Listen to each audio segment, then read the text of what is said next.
On the night of June 12, 1994, Los Angeles police discovered the bodies of Nicole Brown Simpson and Ronald Goldman outside Nicole's Brentwood townhouse, stabbed to death in a scene of startling brutality.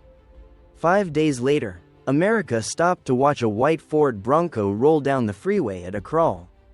Helicopters overhead, a nation holding its breath as O.J. Simpson, football deity, pitchman, movie star, became the most infamous fugitive on live television. What followed was the most televised courtroom drama in modern history. DNA evidence presented to jurors encountering the science for the first time, a blood trail that prosecutors said tied Simpson to the crime, the defense's blistering counteroffensive led by Johnnie Cochran, and the line that entered pop culture lexicon: "If it doesn't fit, you must acquit." On October 3, 1995, more than 150 million people watched the verdict, not guilty.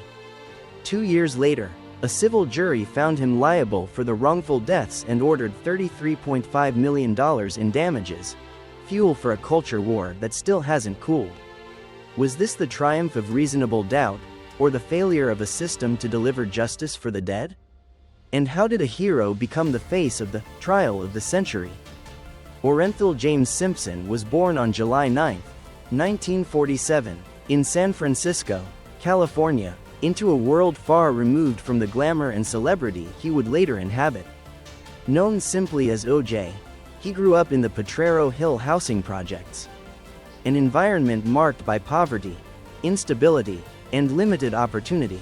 His father, Jimmy Lee Simpson, was a cook and later came out as gay before leaving the family. His mother, Eunice Simpson, worked as a hospital administrator and raised O.J. and his siblings largely on her own. As a child, Simpson struggled with health problems, including rickets, which left his legs bowed and required him to wear braces. Though physically challenged early on, he developed a resilience and determination that would later define his athletic career. Sports became his outlet, a way to transcend his surroundings and create a new identity beyond the struggles of his childhood.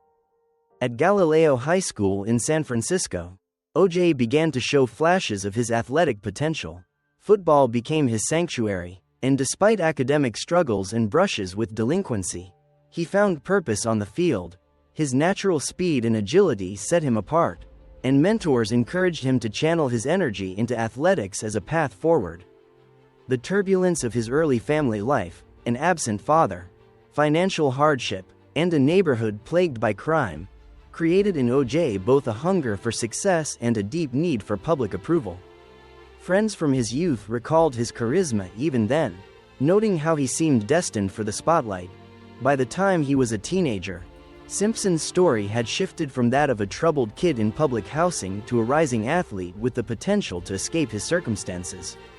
His childhood was defined by hardship and resilience, a duality that would echo throughout his life: the boy who overcame adversity to become a hero, only to later be undone by demons he could never fully outrun. By the mid-1960s, O.J. Simpson's athletic ability had become impossible to ignore. After high school, he enrolled at City College of San Francisco, CCSF, where he played junior college football. It was here that his electrifying speed and agility began to attract national attention. In just 2 years, Simpson became one of the most heavily recruited running backs in the country, a young man poised to transcend his humble beginnings. In 1967, he transferred to the University of Southern California, USC, one of the nation's top football programs. At USC, Simpson blossomed into a superstar. Nicknamed the Juice, he dazzled fans with his explosive runs and uncanny ability to break tackles. His charisma off the field matched his dominance on it, making him a household name even before his professional career began. In 1968, Simpson won the Heisman Trophy, college football's highest honor, cementing his status as the best player in the nation. His time at USC not only showcased his athletic brilliance but also introduced him to Hollywood's glamour. Playing in Los Angeles, surrounded by celebrities and media, O.J. began to cultivate an image that transcended sports. Education itself was never Simpson's strongest suit. He struggled academically, and football was the true driver of his time at USC. But the school gave him more than a degree, it gave him access to the spotlight. The first taste of a celebrity lifestyle that would define the rest of his life. He learned how to present himself, how to charm the press, and how to build a brand that was as much about personality as performance. By the time he graduated, O.J. Simpson was not just an athlete, he was a cultural figure. Poised to enter the NFL as one of the most hyped draft picks in history. From the projects of San Francisco to the glamour of USC's Coliseum, his journey embodied the American dream, a boy who had overcome poverty and hardship to stand on the brink of superstardom. When O.J. Simpson entered the NFL draft in 1969, he was already a celebrity. The Buffalo Bills selected him as the #1 overall pick, offering both promise and pressure. Simpson demanded one of the richest contracts in league history at the time, reflecting his awareness not just of his talent but of his marketability. After a rocky start, adjusting to the professional game and clashing with coaches, he quickly became the face of the franchise and one of football's brightest stars. By the early 1970s, Simpson had redefined the running back position. In 1973, he became the first player in NFL history to rush for more than 2.000 yards in a single season. A feat accomplished in just 14 games. His combination of speed, vision, and charisma made him not just an athlete but an entertainer. Someone fans tuned in to see even if they weren't Bills supporters. He was awarded the NFL MVP that same year and became one of the league's most marketable figures. But O.J.'s ambitions went beyond the football field. Nicknamed the Juice, he built a brand that transcended sports. He became a spokesperson for Hertz rental cars, starring in commercials that showed him sprinting through airports in business attire. These ads made him a household name across America, turning him into one of the first black athletes to achieve crossover appeal in mainstream advertising, a groundbreaking achievement in the 1970s. Hollywood also came calling. Simpson appeared in films such as The Towering Inferno, 1974, and Capricorn 1, 1977, as well as later roles in the Naked Gun comedy series. While not considered a great actor, his charm and fame carried him, and his presence on screen reinforced his image as a lovable public figure. He was more than an athlete, he was an entertainer, a symbol of success, and a fixture of American pop culture. By the time he retired from professional football in 1979, O.J. had accumulated over 11.000 rushing yards, 5 Pro Bowl selections, and a place in the Pro Football Hall of Fame. He immediately transitioned into broadcasting and acting, maintaining his celebrity status well into the 1980s. To many Americans, he was living proof of the American dream, a man who had risen from poverty to become wealthy, famous, and beloved. Behind the polished image, however, cracks were forming.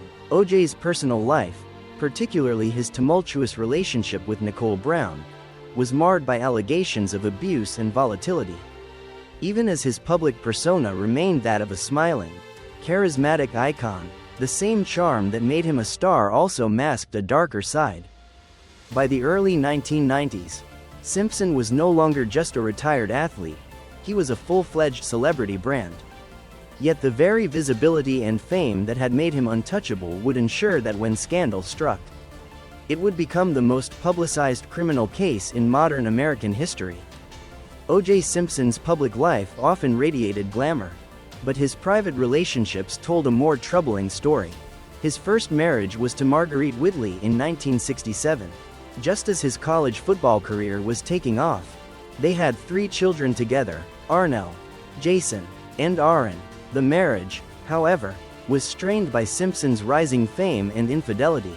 In 1979, tragedy struck when their youngest child, Aaron, drowned in the family swimming pool shortly before her 2nd birthday. By then, O.J. and Marguerite were already separated, and they finalized their divorce that same year. Shortly after, Simpson began a relationship with Nicole Brown, a waitress he had met at a Beverly Hills nightclub in 1977. Nicole was just 18 at the time, while O.J. was 30.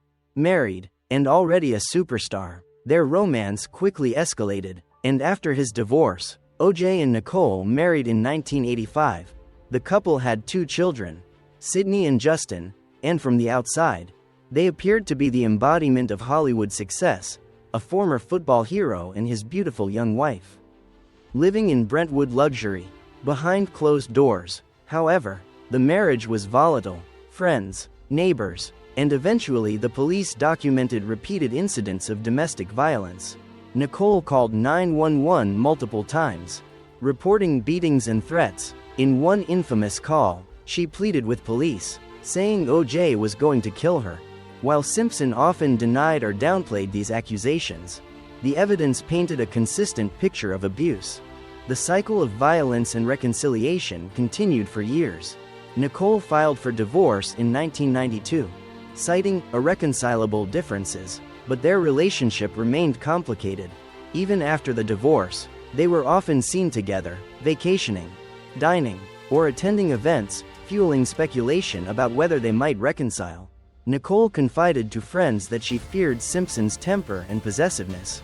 Yet she also struggled to fully cut ties with him, especially with 2 children binding them together.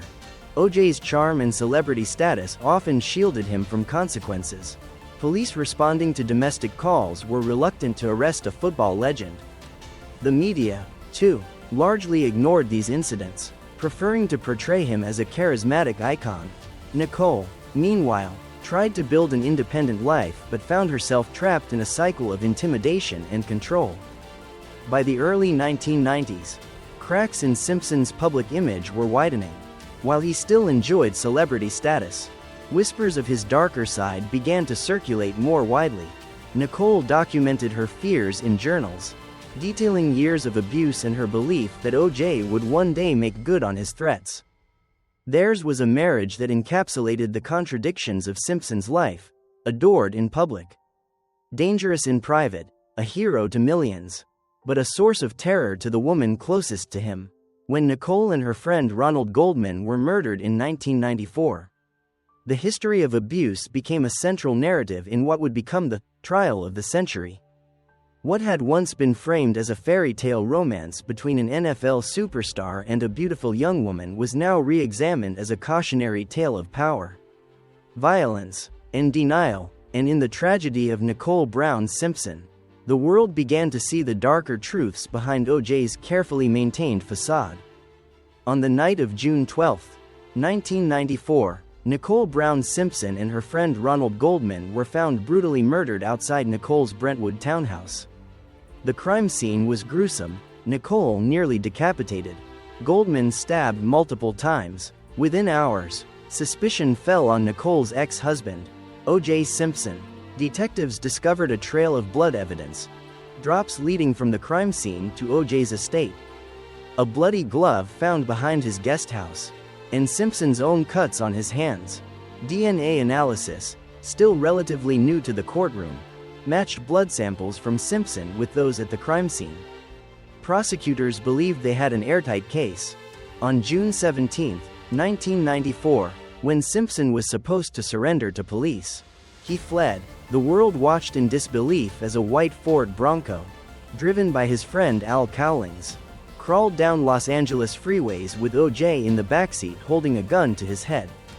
The low-speed chase lasted nearly 2 hours, covered live by helicopter cameras, and transfixed an estimated 95 million viewers. It was part tragedy, part spectacle, reality TV before reality TV existed. Simpson was eventually arrested and charged with 2 counts of murder. What followed became the trial of the century. Beginning in January 1995, the case dominated television for nearly a year. The prosecution, led by Marcia Clark and Christopher Darden, leaned heavily on DNA evidence, the bloody glove, and Simpson's history of domestic violence. They argued that O.J. had both motive and opportunity to commit the murders. The defense, however, assembled a legal dream team, led by Johnnie Cochran, Robert Shapiro, and F. Lee Bailey. With legal support from Robert Kardashian, they attacked the credibility of the Los Angeles Police Department, suggesting that racism and misconduct tainted the investigation. Detective Mark Furman, accused of planting evidence and caught on tape using racial slurs, became a symbol of systemic bias. The defense's narrative, that Simpson was framed by a corrupt system, resonated powerfully, especially within African American communities distrustful of LAPD. The most famous moment came when prosecutors asked Simpson to try on the blood-stained glove found at the scene. In front of cameras, O.J. struggled to pull it over his hands. Cochran seized the moment with a line that would echo through history: "If it doesn't fit, you must acquit." On October 3, 1995, after just 4 hours of deliberation, the jury delivered its verdict: not guilty. The nation erupted, celebrations in some communities, outrage in others. The trial had become more than a murder case. It was a cultural flashpoint exposing America's divisions over race, celebrity, justice, and the media circus of modern trials. But Simpson's legal troubles were far from over. In 1997, the families of Nicole Brown and Ronald Goldman filed a civil lawsuit. This time, the jury found O.J. liable for wrongful death and ordered him to pay $33.5 million in damages. Though he avoided prison, the judgment financially crippled him and ensured he would never fully escape the shadow of the case. The murders and trial marked the downfall of O.J. Simpson. Once beloved as an athlete, actor, and pitchman, he was now infamous. Hollywood no longer called, advertisers abandoned him, and his name became synonymous with scandal. He remained a polarizing figure. Some continued to defend him as a victim of systemic injustice, while others saw him as a murderer who had manipulated fame and race to evade accountability. The O.J. Simpson trial didn't just shatter his legacy, it changed American culture. It set the stage for 24-hour news coverage of celebrity crime, foreshadowing the tabloid obsession with figures like Michael Jackson and Britney Spears. It blurred the line between justice and entertainment, creating a template for media trials that persists today. For Simpson, the fall was catastrophic. He had once embodied the American dream: football hero, crossover star, symbol of black success in mainstream culture. After 1994, he became the face of its darkest nightmare. After the shocking not guilty verdict in 1995, O.J. Simpson walked out of court a free man, but his life was forever altered. While he had technically beaten the criminal charges, the trial had destroyed his reputation and permanently divided public opinion. The civil trial of 1997 deepened his fall. The families of Nicole Brown Simpson and Ronald Goldman sued him for wrongful death, and the jury ruled in their favor. Simpson was ordered to pay $33.5 million in damages, a judgment that left him financially ruined. His lucrative endorsement deals had long evaporated, his Hollywood opportunities vanished, and the civil penalties forced him to auction off memorabilia, including his Heisman Trophy. In the years that followed, Simpson drifted between scandal and obscurity. He moved to Florida, partly to shield his property from creditors, and lived a bizarre semi-celebrity existence. Occasionally, he appeared in interviews or golf tournaments, but mostly, he became a cultural punchline. When a publisher floated the controversial book If I Did It in 2006, a hypothetical account of how O.J. might have committed the murders, the public outcry was immediate.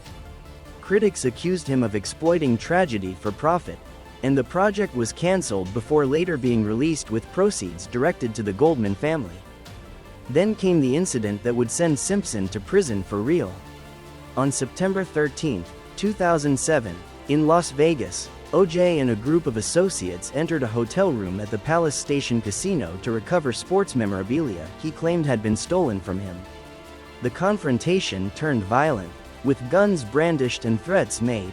Though Simpson insisted he was simply reclaiming what was his, prosecutors charged him with armed robbery, kidnapping, and assault with a deadly weapon. In 2008, Simpson was convicted on all counts and sentenced to 33 years in prison, with eligibility for parole after 9. The irony was glaring. After escaping conviction for double murder, O.J. was finally behind bars for a botched memorabilia heist. Simpson served 9 years at the Lovelock Correctional Center in Nevada. During his incarceration, He maintained a relatively low profile, described by prison officials as a model inmate. In 2017, he was granted parole, and the televised hearing once again riveted the nation. Upon release, he moved back to Las Vegas, where he lives quietly, often seen golfing or posting occasionally on social media. Any attempt at a comeback has been hollow. While Simpson still attracts media curiosity, his name is permanently tied to scandal. He remains ostracized from mainstream society, financially constrained, and legally hounded by the Goldman family, who continue to pursue the unpaid civil judgment. For O.J., the consequences were both delayed and inevitable. He evaded justice in 1995, but the weight of his actions, financial ruin, imprisonment, and social exile, eventually caught up with him. The man once celebrated as the Juice became a cultural cautionary tale, a symbol of how fame, violence, and hubris can converge into tragedy. His story after the trial wasn't one of redemption, but of survival on the margins of the fame he once enjoyed. If there was ever a comeback, it was a far cry from the glory days of NFL stadiums and Hollywood screens. Today, O.J. Simpson remains one of the most polarizing figures in American culture. Since his parole in 2017, he has lived primarily in Las Vegas, attempting to carve out a quiet existence. He spends much of his time golfing, socializing with a small circle of friends, and occasionally posting on Twitter, where his presence generates equal parts fascination and outrage. At 70+, the swagger of the Juice lingers, but it is framed by the weight of his past. Financially, Simpson's life is modest compared to his former wealth. His NFL pension, which is protected from the civil judgment, provides him with a steady income, but he remains legally indebted to the Goldman family for millions. Each public sighting, interview, or online post rekindles debates about guilt, justice, and the legacy of the trial of the century. Culturally, O.J. has shifted from sports hero to a symbol of American contradiction. To some, he is a cautionary tale of how celebrity can shield men from accountability. To others, he is a reflection of racial and systemic tensions that turned a murder trial into a referendum on American justice. Documentaries like O.J.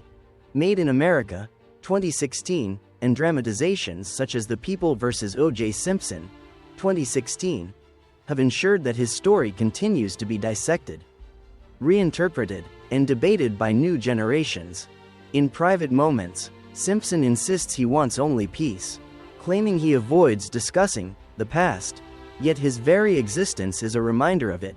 He cannot return to the man he was before 1994, the beloved NFL star, pitchman, and actor. That identity is gone, replaced by the paradox of a man both acquitted and condemned in the court of public opinion. The open question lingers: will O.J. Simpson's final legacy be that of a football legend, a cultural lightning rod, or an accused murderer who escaped conviction but never suspicion? Perhaps it will always be all three.